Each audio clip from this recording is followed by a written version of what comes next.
हमारे पास उतने अच्छे साधन नहीं हैं, इसलिए अपने फ़ोन की वॉल्यूम को धीमी या अपने अनुसार तेज़ करके वीडियो का मज़ा उठाइए। राधे राधे। क्या आप जानते हैं कि राधा जी ने अवतार कैसे लिया था? इसके पीछे एक बहुत सुंदर और बहुत प्यारी कथा है। क्या आप सुनना चाहोगे? पर सुनने से पहले अगर आपको ये कथा अच्छी लगे तो आप कमेंट ज़रूर छोड़िएगा, क्योंकि हम आपकी मदद से हर बार और बेहतर प्रयास करते हैं। आपको अच्छा लगे तो इस वीडियो को लाइक करिएगा, सब्सक्राइब भी कर लीजिएगा, क्योंकि इस चैनल पर ऐसी ही बहुत सारी कथा आती रहती है और आएंगी। तो चलिए शुरू करते हैं। बहुत समय पहले, जब समय खुद थक चुका था और युग की सांसों में थकान बस चुकी थी, तब धरती पर एक अजीब सा सन्नाटा छाया हुआ था।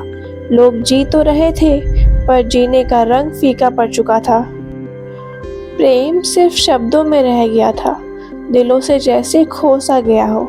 हंसी थी पर सच्ची नहीं, रिश्ते थे पर गहराव नहीं, और नृत्य था पर उसमें भाव का स्पर्श नहीं था।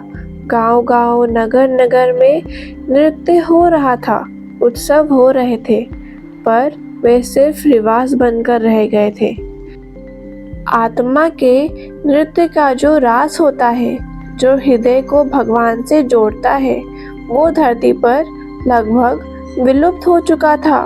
देवलोक से जब इस धरती को देखा गया तो स्वयं देवता भी चिंतित हो उठे, क्योंकि जहाँ प्रेम नहीं होता वहाँ भक्ति भी धीरे धीरे छुप जाती है।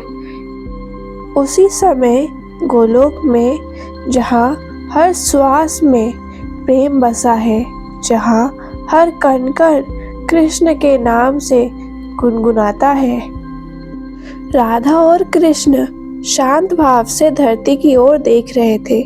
गोलोक में आनंद कभी कम नहीं होता, पर जब भक्तों के हृदय सूखने लगते हैं तो भगवान का मन भी करुण हो जाता है।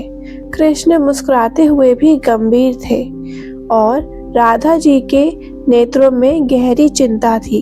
उन्होंने महसूस किया कि धरती को सिर्फ ज्ञान या शक्ति नहीं, बल्कि प्रेम की याद दिलाने की जरूरत है। प्रेम जो शब्द से नहीं, अनुभव से समझाया जाता है। प्रेम जो नृत्य में ढाल कर आत्मा को जगा देता है। तब गोलोक में एक निर्णय लिया गया, धरती पर फिर से प्रेम का अवतरण होगा, पर इस बार शब्द के रूप में नहीं, जीवन के रूप में। कृष्ण जानते थे कि प्रेम का प्रथम चरण राधा है। जैसे शब्द से पहले भाव होता है, वैसे ही कृष्ण से पहले राधा। इसलिए यह तय हुआ कि धरती पर पहले राधा का अवतार होगा। कभी आपने सोचा है कि अगर भगवान धरती पर आए तो क्या उनका आना सच में इतना सरल होगा? क्या ईश्वर का जन्म भी किसी साधारण बच्चे जैसा हो सकता है? या फिर जब धरती पर अंधकार अपनी चरम सीमा पर होगा, तब प्रकृति खुद भगवान के लिए रास्ता बनाती है?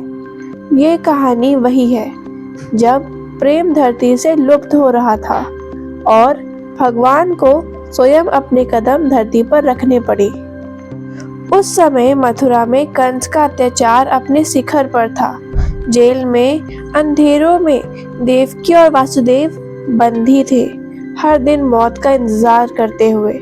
आठवां बालक, जिसके बारे में भविष्यवाणी की थी कि वही कंस के अंत का कारण बनेगा, और उस रात, क्या वो साधारण रात थी?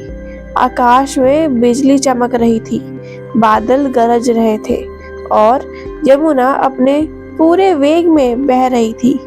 जेल के बाहर पहरेदार तलवारें लिए खड़े थे, पर क्या तलवारें भगवान को रोक सकती थी? जैसे ही कृष्ण का जन्म हुआ, क्या आप जानते हो क्या हो गया? जेल के सारे दीप अपने आप जल उठे। जो पहरेदार जागते थे वो गहरी नींद में चले गए। हथकंडियां खुल गईं, ताले अपने आप गिर पड़े। क्या यह कोई साधारण घटना थी या प्रकृति स्वयं अपने प्रभु के लिए झुक रही थी? वासुदेव ने कृष्ण को अपनी गोद में उठाया। वैसे ही जो जेल का दरवाजा था वो अपने आप खुल गया। उन्होंने जैसे ही कदम आगे बढ़ाया तो उस समय पता है क्या था बाहर?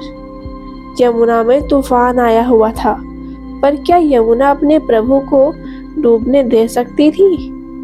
नहीं। जब वासुदेव नदी में उतरे, यमुना का पानी घुटनों तक सीमित हो गया और शेषनाग अपने सर को फैलाकर कृष्ण को बारिश से बचाने लगे। और उसी समय वृंदावन में नंद बाबा के घर एक और लीला हो रही थी। यशोदा मैया के यहाँ योग माया का जन्म हुआ और कौन जानता था कि इसी रात पूरी धरती का भाग्य बदलने वाला है। वासुदेव ने कृष्ण को वहां सुलाया और योग माया को लेकर वापस मथुरा चले गए। और जब कंस ने उस बालिका को पटकना चाहा, क्या हुआ? वो आकाश में समा गई। वहीं दूसरी ओर राधा जी ने भी जन्म ले लिया था, पर उन्होंने आंखें नहीं खोली थी। पता है क्यों? क्योंकि उन्होंने जन्म लेने से पहले यानी अवतार लेने से पहले एक शर्त रखी थी कि वो जब भी अपनी आंखें खोलेंगी धरती पर पहली बार तो उन्हें कृष्ण का दर्शन हो। और फिर बरसाने में वृषभानु महाराज और कीर्ति मैया के आंगन में एक अद्भुत बालिका का जन्म हुआ। पर क्या वो जन्म था या अवतरण? राधा जी की आंखें बंद थी। वो निश्चल लेटी हुई थी, ना रोना, ना हंसी, ना कोई हलचल। गांव वाले चिंतित हुए, पर कीर्ति मैया, उनका मन शांत था। क्या माँ अपनी संतान को पहचान लेती है? वृषभानु महाराज भी जानते थे यह बालिका साधारण नहीं है। वो प्रतीक्षा कर रहे थे। दिन बीत गए, महीने बीत गए। राधा जी अभी भी आंखें बंद किए थी। और एक दिन नंद बाबा और यशोदा मैया कृष्ण को बरसाना लाए। क्या आप सोच सकते हो उस पल का भाव? जैसे ही कृष्ण राधा जी के पास आए, उन्होंने कोई मंत्र नहीं पढ़ा, कोई शब्द नहीं कहे, बस अपने हाथ से राधा जी के हाथ को स्पर्श किया। यह स्पर्श कोई साधारण स्पर्श नहीं था। यह युगों का मिलन था, यादों का जगना था, प्रेम का पुनर्जन्म था। जैसे ही कृष्ण का स्पर्श राधा जी के हाथों पर पड़ा, वैसे ही राधा जी की उंगलियों में गति आई। उनकी सांस गहरी हुई, जैसे किसी ने सोई हुई आत्मा को पुकार लिया हो। धीरे धीरे उनकी आंखें खुली। पहली दृष्टि और सामने कृष्ण। ना कोई सवाल, ना कोई आश्चर्य, जैसे वो पहले से ही जानती हो कि सामने कौन खड़ा है। राधा जी की आंखों से आंसू बहने लगे, पर वो दुख के नहीं थे, वो याद के थे। कृष्ण मुस्कुराए और उस मुस्कान से जैसे वृंदावन में रंग भर गया हो। मोर नृत्य करने लगे, हवा मधुर हो गई और धरती पर प्रेम फिर से बहने लगा। उस दिन के बाद नृत्य सिर्फ शरीर का नहीं रहा, राधा का हर कदम भक्ति था, कृष्ण की हर बांसुरी पुकार। लोग पूछते थे कि कौन सा नृत्य है, और जवाब होता, ये प्रेम है। और जब राधा और कृष्ण रास में आए तो सिर्फ गोपियां नहीं नाची, पूरी धरती नाची।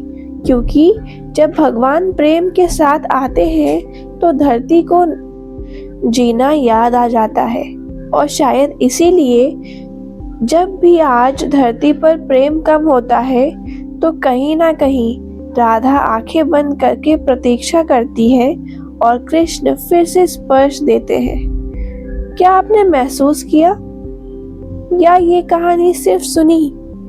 आपको ये कहानी सच में कैसी लगी हमें ज़रूर बताइएगा।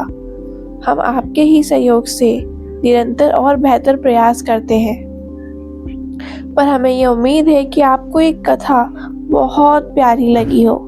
अगर आपको सच में लगी तो फिर से एक बार हम आपको याद दिलाते हुए कह रहे हैं कि इस वीडियो को लाइक ज़रूर करिएगा और इस चैनल को सब्सक्राइब भी कर लीजिएगा, क्योंकि इस चैनल पर ऐसी ही कई कथाएं अपलोड हो चुकी हैं और कई कथाएं आगे भी अपलोड होती रहेंगी।